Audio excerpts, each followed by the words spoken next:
Good morning, students. Myself, Dr. Rajwant Kaur, lecturer in chemistry at Government Polytechnic College for Girls, Amritsar. Our today's topic is softening of hard water. In the previous lecture on Wednesday, we have discussed the problems of using hard water for domestic as well as industrial purposes. Today we will be discussing how to soften hard water. Hard water poses many problems when used in boilers for industrial purposes. It has to be softened before using in boilers for the steam production and in other industries also. Various methods are employed for softening of hard water. After examining the cause of hardness or the salts or the ions responsible for hardness of water. The main methods, or if we want to say what is softening of hard water, then we can define softening of hard water as the process to remove hardness causing ions from water. We all know that hardness of water is due to the presence of substances like soluble bicarbonates, chlorides and sulfates of calcium and magnesium in water.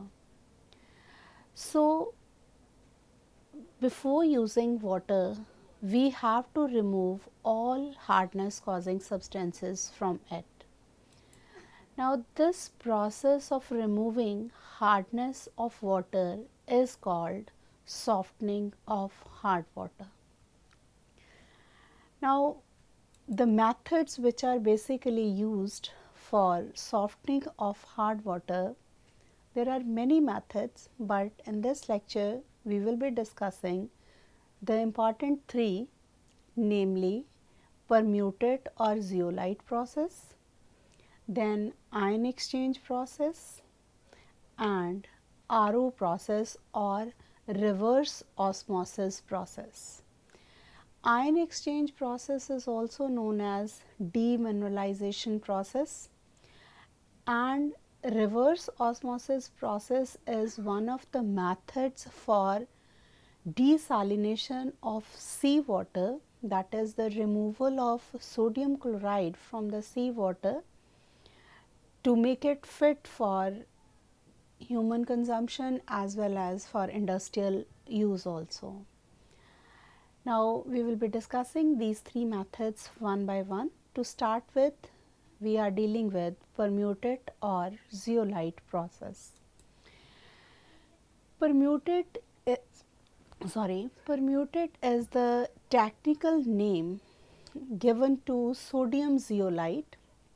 The formula for the sodium zeolite is Na2Al2Si2O8 XH2O, means the number of moles of water of hydration can vary and its value may change from vary from 14 up 10 to 14. In general, we can represent sodium zeolite by a formula Na2Z, where Z stands for all this, that is Al2Si2O8 XH2O. Now, the permutate is Na2Z or sodium zeolite. In the coming chemical equations, we will be representing permutate by this formula, that is Na2Z, where Z stands for Al2Si2O8 XH2O. Now, this permutate is naturally occurring as well as it can be prepared artificially. In order to prepare permutate for trading, it is prepared by fusing a mixture of soda ash, that is sodium carbonate, silica having formula SiO2, and alumina, that is aluminium oxide or Al2O3. Now, when we fuse this mixture, we get a fused mass which is then washed with water, and after washing, the porous mass which is left, that is called permutate. Now, this was about the preparation of permutate. Once we have the permutate, in order to purify water, the hard water is passed through the bed of permutate contained in a suitable vessel. Water first reaches the bottom of the vessel, and as it rises up, the suspended impurities are removed by coarse sand. Basically, in the vessel, we have coarse sand at the bottom, and then we have a layer of permutate. Water is first passed to the bottom, it reaches the bottom of the vessel, and then it rises up.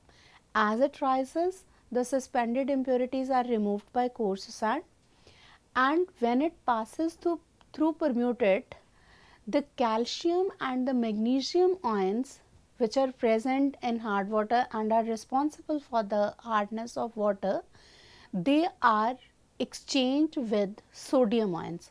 Sorry, here it should be Na positive, not Na2 positive. It is Na1 positive only, univalent ion.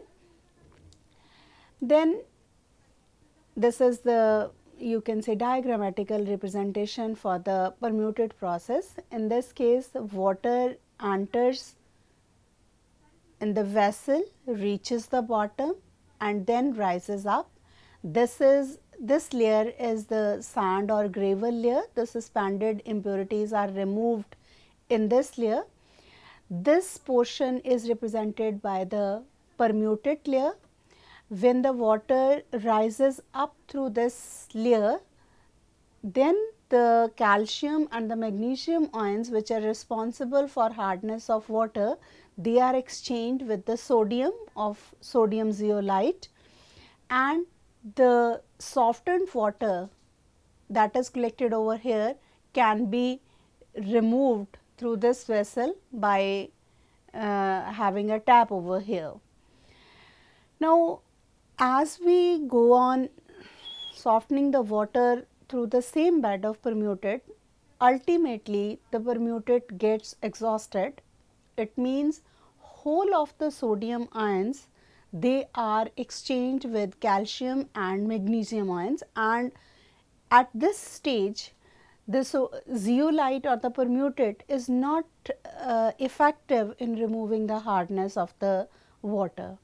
Now, when whole of the permutate gets exhausted, then it is regenerated. Now, the regeneration of the permutate is done by passing brine solution, that is sodium chloride, 10% solution of sodium chloride.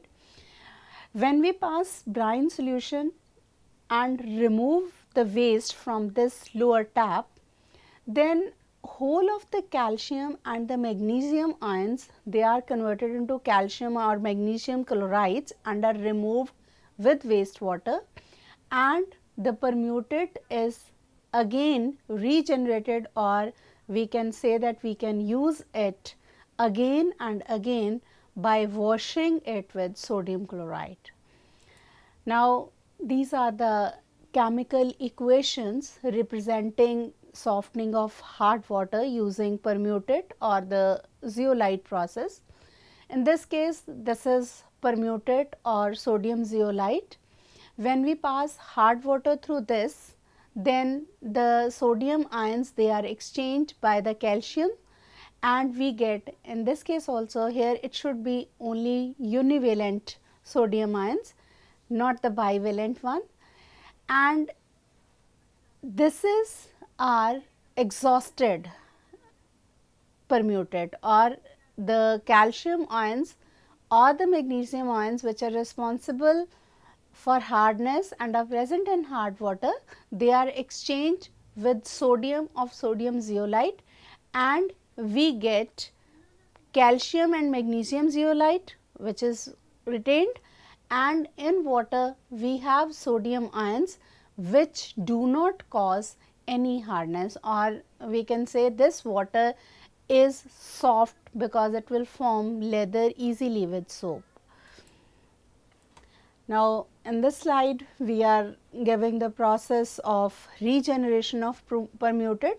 As I have already told you that when after a long use permutate is exhausted and it is completely changed into calcium and magnesium zeolite, then it will not be able to soften water further.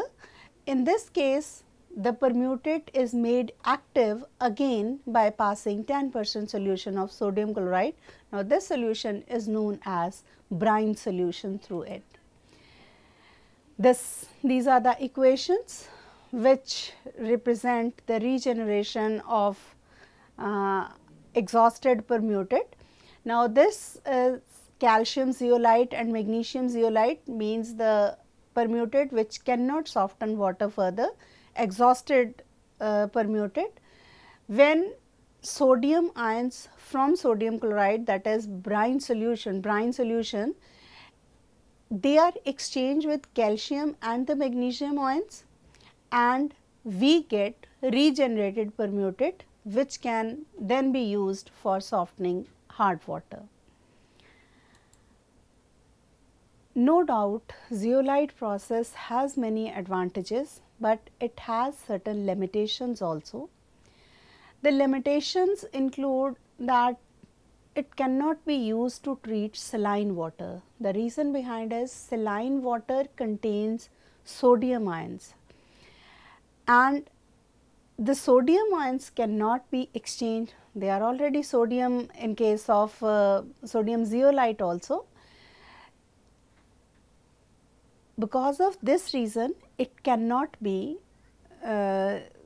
softened, or you can we cannot say that we in this case we cannot treat saline water with zeolite process.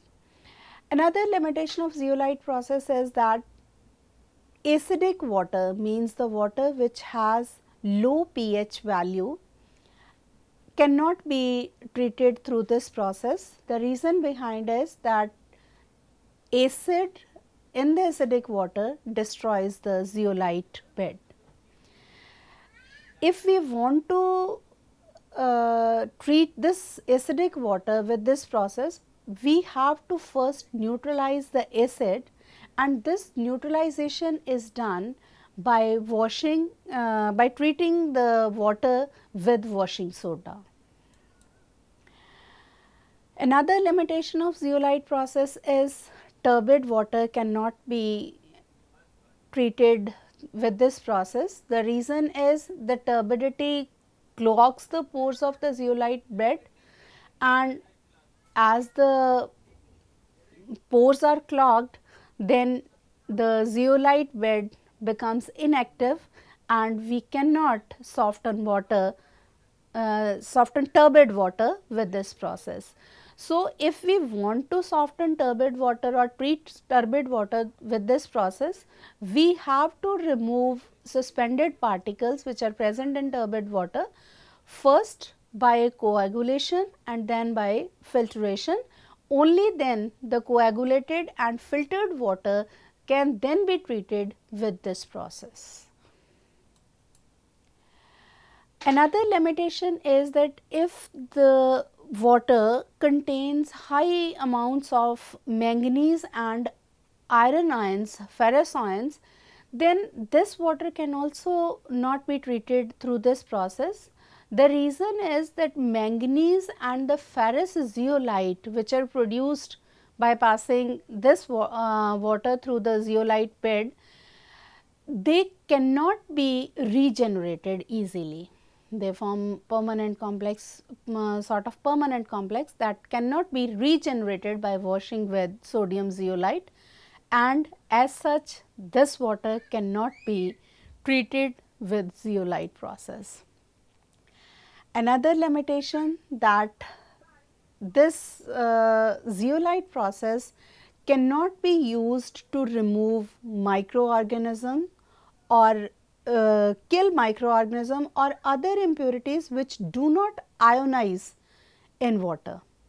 Only the ions, positive ions like calcium and magnesium can be removed through this process. The impurities which do not ionize like microorganisms or other vegetative or organic impurities which are present in water, they cannot be removed through this process.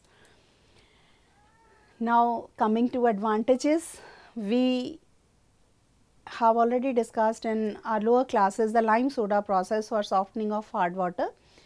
This zeolite process is more efficient than the lime soda process for softening of hard water. Another advantage is that the equipment which we use in this process, that is very compact as compared to the equipment that we use in lime soda process. This is a comparison with the lime soda process which we have already studied in our lower classes. Another advantage of zeolite process is there is no danger of sludge formation, because in case of lime soda process there is lot of sludge formation which has to be removed from time to time. So, in this case there is no such sludge formation in zeolite process. This process requires less time for softening hard water, means the water is passed, reaches the bottom, rises up, and in this process only the water gets softened. Another disadvantage, coming back to disadvantages, the treated water, as we already know that the calcium and the magnesium ions, they are exchanged by the sodium ions. It means the treated water contains more sodium salts than the lime soda process, because in that case we do not have any sodium ions, additional sodium ions present. Further, the treated water removes only the calcium and the magnesium ions or the cations only. All the anions which are present in water, they remain as such, and as a result they may cause problems in boiler feed water. Now, the problems, basically all these ions, they are responsible for the formation of acids in water, and these acids are then responsible for the corrosion of the boiler material. Now, the next process is the ion exchange method. As the name indicates, in this method we exchange the ions with hydrogen ions and the hydroxyl ions of water. In this process, as we know that we have to change ions, it means we have to change both the cations as well as the anions which are present in hard water. For this process or for this method, we require two types of resins. Resins are nothing but they are the cross-linked long chain organic polymers which have ionizable functional groups at one end. Now, these ionizable functional groups are basically responsible for ion exchange with the ions which are present in hard water. These, depending upon the ionizable functional group, these resins are of two types. One is the cation exchange resins and other is anion exchange resins. Cation exchange resins, they exchange the cations which are present in hard water like calcium and magnesium with H ions, and anion exchange resins, they exchange the anions like chloride, sulphate, bicarbonate which are present in water with hydroxyl ions. Now, cation exchange resins are organic polymers which have ionizable groups like carboxylic group or sulfonic acid group which are present at one end, and they can exchange their H ions with cations like calcium and magnesium which are present in hard water. Mainly these resins are styrene divinyl benzene copolymers, because they are the polymers which on carboxylation or sulfonation, when we carboxylate we get carboxylic acid group over there, and when we sulfonate it we get the sulfonic acid grouping over here. Now both these groups they can exchange their H ions with calcium and magnesium ions. For writing chemical equation or for representing them, in general we represent them like H ions dash resin, means the polymer can exchange this H ion with the cations which are present in water. Anion exchange resins, as the name indicates, they can exchange anions present in water with hydroxyl groups. Now, for exchanging anions with hydroxyl group, these resins have functional groups like hydroxyl group and amino group at one end. Now, when these on treatment with sodium hydroxide, they become basic and can exchange hydroxyl groups with the anions like chloride and sulfate ions which are present in hard water. Now, resins, as in the case of cation exchange resins, they are also styrene divinyl benzene or amide formaldehyde copolymers, but in this case they contain amino or quaternary ammonium groups. Now, these groups on treatment with dilute sodium hydroxide contain replaceable, here it should be E, replaceable hydroxyl groups and become anion exchange resins. As we have represented cation exchange resins by general formula H ions resin, similarly we can represent these anion exchange resins by OH resin, which indicates that they can exchange this hydroxyl group with the anions which are present in water like chloride, sulfate, bicarbonate, etc. Now, these are the chemical equations for ion exchange process. Hard water is passed through a bed of cation exchange resins first. Now, when we pass hard water through cation exchange resins, then whole of the cations, all the cations like calcium, magnesium or other metals, they are exchanged by H ions. Now, the water which comes out from cation exchange resins, that is then fed to anion exchange resin. Now, these are the equations for cation exchange resin only. Calcium or the magnesium ions which are present in hard water as say chloride or sulfate, when they pass through cation exchange resin, this is the formula for the cation exchange resin, the H ions they are replaced by the calcium or the magnesium ions and we get calcium resin or magnesium resin, and in water now we have H ions and the anions, whether chloride or sulfate. It should, this 4 should be subscript over here like this. Now, when the water which has been treated or passed through cation exchange resin is then fed to anion exchange resin. This is the container for the cation exchange resin. Water is passed first through this resin. This layer is of gravel. The water which is coming out of this resin is then fed to anion exchange resin, and this is the water which we are getting does not contain any of the ions, whether cations or anions. It has only H ions and hydroxyl ions. Now, water coming out from the bottom of the first tank is free from cations causing hardness of water.